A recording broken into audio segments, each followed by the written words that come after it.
Welcome to another story made by Oracle 1. Love in the Fiction Isle. In the quaint little town of Everwood, nestled between rolling hills and whispering pines, there was a bookstore unlike any other. The Maplewood Bookshop was a haven for readers, an aromatic sanctuary where the scent of aged paper and brewing coffee mingled in the air. Within the shop's cozy walls, countless stories awaited their readers' embrace. But a particular story was about to unfold between two individuals who frequented its fictional aisles with a very special kind of rivalry. Clara Bennett was a passionate book reviewer known throughout Everwood for her sharp wit and eloquent prose.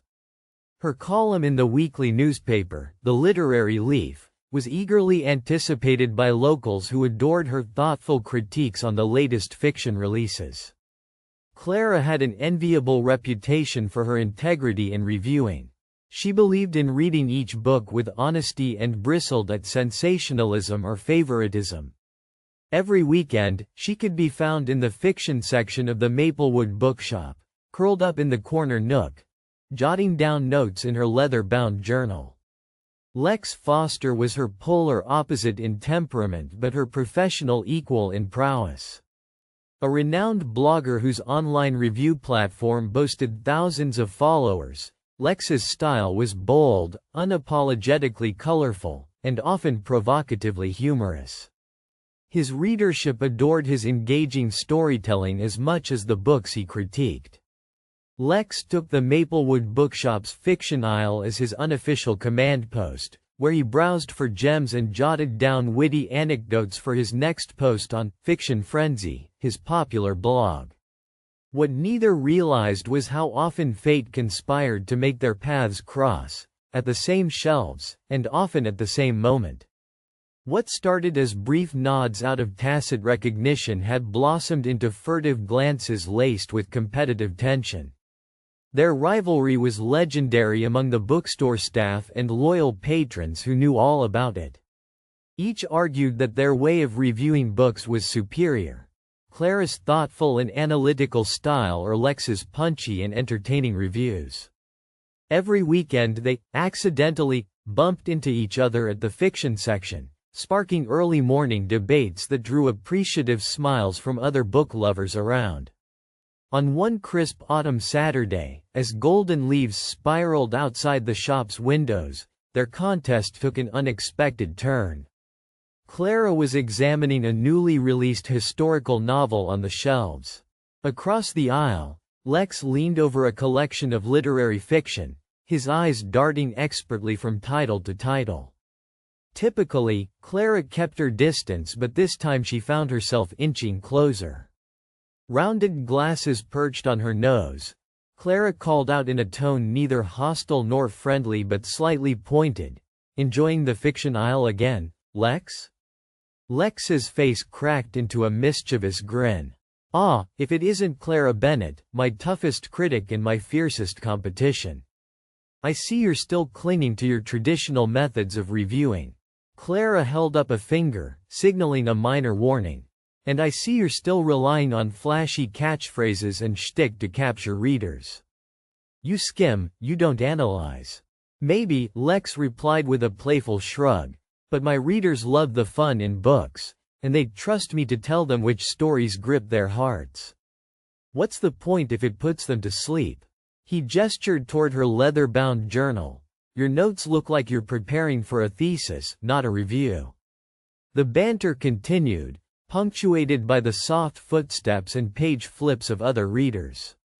It was a familiar dance, tedious to outsiders but comforting and exhilarating to the two rivals. Suddenly, Lex's brow furrowed as his eyes fell on a treat of literary fiction newly shelved. A brilliant idea ignited in his mind like a flare. Stepping cautiously closer, he held up a copy of a novel titled The Paper Garden. "This," he said, "is going to be the battleground where we settle this once and for all." Clara raised an eyebrow, her stance unyielding. "Oh? And what do you have in mind?" Lex's grin deepened. "A book date." Clara blinked, the phrase catching her off guard. "A book date?" "Exactly," Lex replied, now adopting a tone both charming and sly. We read The Paper Garden separately, then meet here at the shop next Saturday. We'll discuss our reviews over coffee, our own private tête-à-tête. The proposition hung in the air, like a sent invitation. Clara's cheeks warmed slightly, but she quickly recovered. You're on. I hope you're ready because I don't pull punches. Neither do I, Lex said, offering his hand with a boyish smile. She considered the gesture for a moment and then shook it, sealing the challenge. The following week went by in a whirlwind for both of them. Clara found herself deeply fascinated by The Paper Garden, a story of lost love and redemption set against a rich tapestry of art and nature. She read it with genuine care, scribbling insights into her journal, admiring the author's delicate yet powerful prose. Lex, too, was captivated. He blurred through the pages late into the night, laughing and sighing in turns at the characters' triumphs and heartaches. But there was something more this time. He realized he was reading not to find faults for his next quip but simply to drink in the story. Saturday finally arrived, bright and brisk with sunlight streaming through the Maplewood bookshop's stained glass windows. The two rivals entered the fiction section almost simultaneously, their eyes locking in a moment of silent camaraderie and challenge. They settled beside one another at a small round table by the window, cups of steaming coffee between them, the book lying open, yet their attention was not on the pages. So, Lex began, I suppose we should start by comparing notes. Clara smiled, the ice between them melting into warm curiosity. I found The Paper Garden beautifully written but felt the ending left some threads unresolved.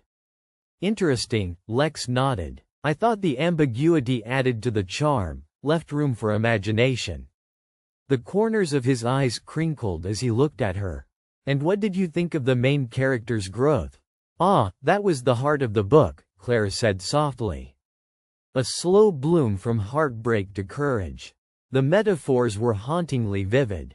Lex leaned in, voice lowered.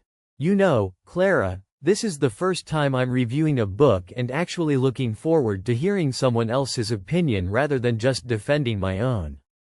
Her laugh was quiet but genuine. Funny how rivalry can open doors, isn't it? As the hours slipped away, their talk moved from the book to their personal tastes and dreams deferred, about favorite authors and hidden literary gems neither had shared before. They found themselves leaning closer, breaths mingling with the aroma of coffee and old pages. After all the formal discussion and laughter had subsided, Lex finally confessed, you know, this book date, you have me reconsidering everything I thought about competition. Maybe, he trailed off with a shy smile, voice fragile as a newly planted seed, maybe fiction isn't just about the stories we read, but the stories we might write together. Clara looked deeply into his eyes, her heart skipping with a thrill she had never expected between rival reviewers. I think, she responded, we might be overdue for more book dates. With the last rays of the sun casting long golden shadows across the fiction aisle, two souls who had once been rivals found themselves entwined in the most enchanting narrative of all. A tale of unexpected love kindled amid books, ink, and whispered pages. All around them, the Maplewood bookshop continued to cradle stories within its walls. But none so extraordinary as the one just beginning in the fiction aisle that day. For more stories, like and subscribe.